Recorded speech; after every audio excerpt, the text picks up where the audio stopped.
You will not see your taxes increase one single dime. Not your capital gains tax, not your payroll tax, not your income tax, no tax. Not your income tax, not your payroll tax, not your capital gains taxes, not any of your taxes. Not your payroll tax, not your capital gains tax, not your income tax, no tax. Your taxes will not go up. Because the last thing you need is higher taxes when we're in a recession like this, and you won't get one under an Obama administration. Obama made the centerpiece of his campaign the pledge that taxes would not be raised on anyone making under $125,000 a year. He has since gone back on that promise as well and has proposed new taxes on payroll, energy, home mortgage deductions, and scores of other taxes. He made a pledge. He said, I'm not going to raise taxes on anyone making under $250,000. Is that pledge still active? We are going to let the process work its way through it. So it's not. So it's not. So it's not. We're going to let the process work its way through it. All right? The Senate is looking especially at this issue of capping the deductions for health care that employers and employees now get. That would be an tax increase for many families earning under $250,000, but the president said he was open to it, so that means that the tax pledge he made back in September is no longer operative?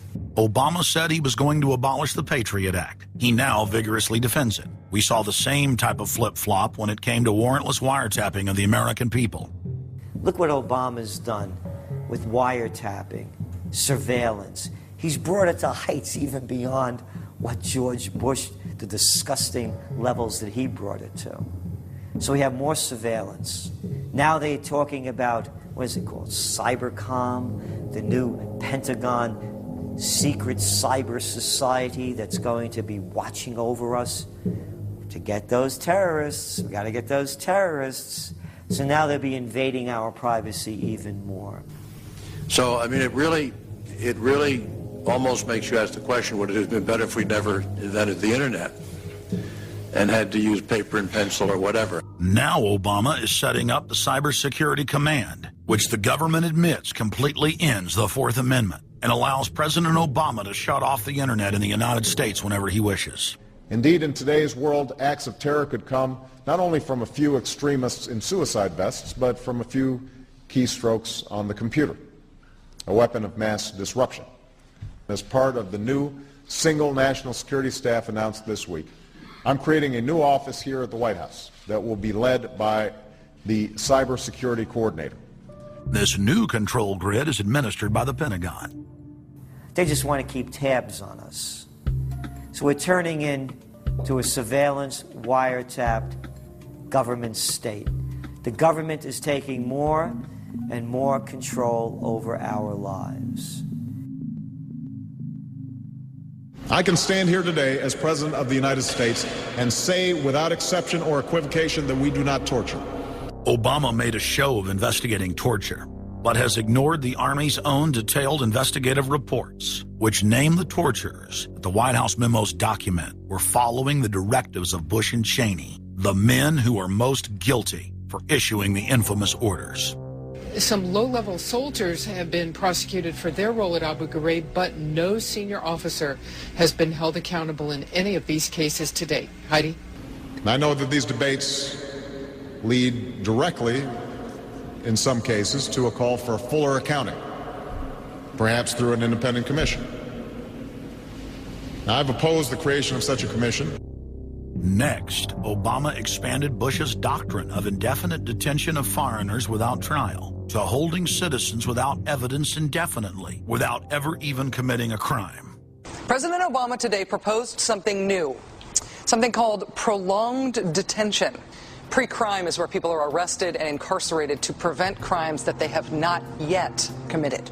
Barack H. Obama, who ran as an anti-war candidate, has continued the war in Iraq, massively expanded the war in Afghanistan, and unleashed a new conflict in Pakistan. Now Obama is promoting the biggest defense budget in history, dwarfing George Bush's war machine. What George Bush has been trying to do as part of his effort to accumulate more power in the presidency is he's been saying, well, I can basically change what Congress passed by attaching a letter saying, I don't agree with this part or I don't agree with that part. I'm going to choose to interpret it this way or that way. That's not part of his power. But this is part of the whole theory of George Bush, that he can make laws as he's going along. I disagree with that. I taught the Constitution for 10 years. I believe in the Constitution, and I will obey the Constitution of the United States. We're not going to use signing statements as a way of doing an end run around Congress. All right? Obama guaranteed that once president, he would stop the unconstitutional practice of issuing signing statements, through which the executive branch illegally usurps the legislative power of Congress. Congressman Kucinich, when he introduced his 60 articles of impeachment against Bush Jr., I think one was the signing statements. The form of the resolution is as follows. A resolution, articles of impeachment of George Bush, President of the United States.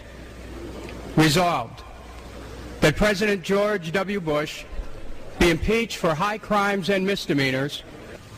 Article 26, announcing the intent to violate laws with signing statements, and in violation of his constitutional duty under Article 2, Section 3 of the Constitution, to take care that the laws be faithfully executed, has used signing statements to claim the right to violate acts of Congress even before he signs those acts into law.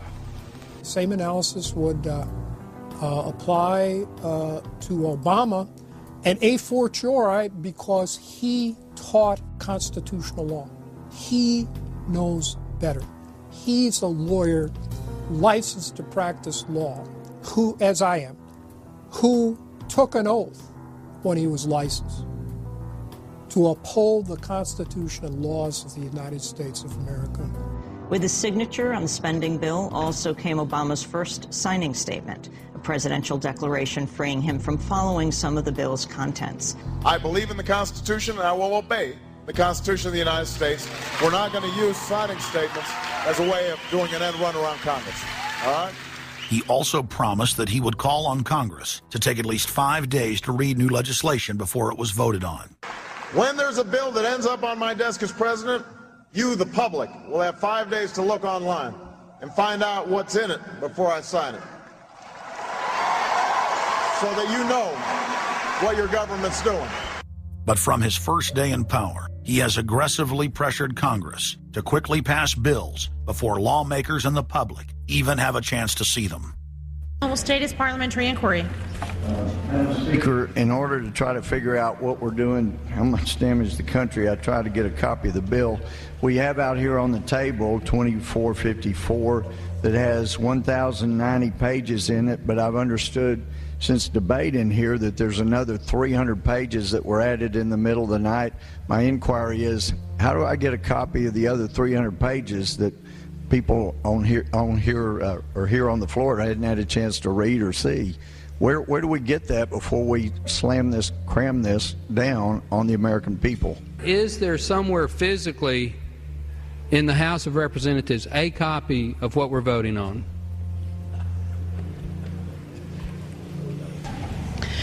The gentleman has not stated a parliamentary inquiry that the chair can answer. Mr. Speaker, I have to say that I am outraged. Here we are getting ready to vote on a piece of legislation, and we haven't even seen 300 pieces of this legislation. No one can even find the bill or even knows where it's at. Obama swore that he would never put lobbyists or donors in his administration. Treasury Secretary Timothy Geithner appointed Mark Patterson, and this is a former top lobbyist for Goldman Sachs, as his chief of staff. And then last week there was a lot of buzz over William Lynn. He was appointed to the #2 position at the Defense Department. William Lynn, also a former top lobbyist for Raytheon, which is one of the 5 largest defense contractors. He has now broken all previous records by cramming his administration full of contributors and lobbyists who openly write legislation being proposed by the White House. There's a good reason Obama doesn't want to give the people or Congress any time to read the bills. I'm still needing a copy of the other 300 mysterious pages that we don't get to see here. shortly after the 2008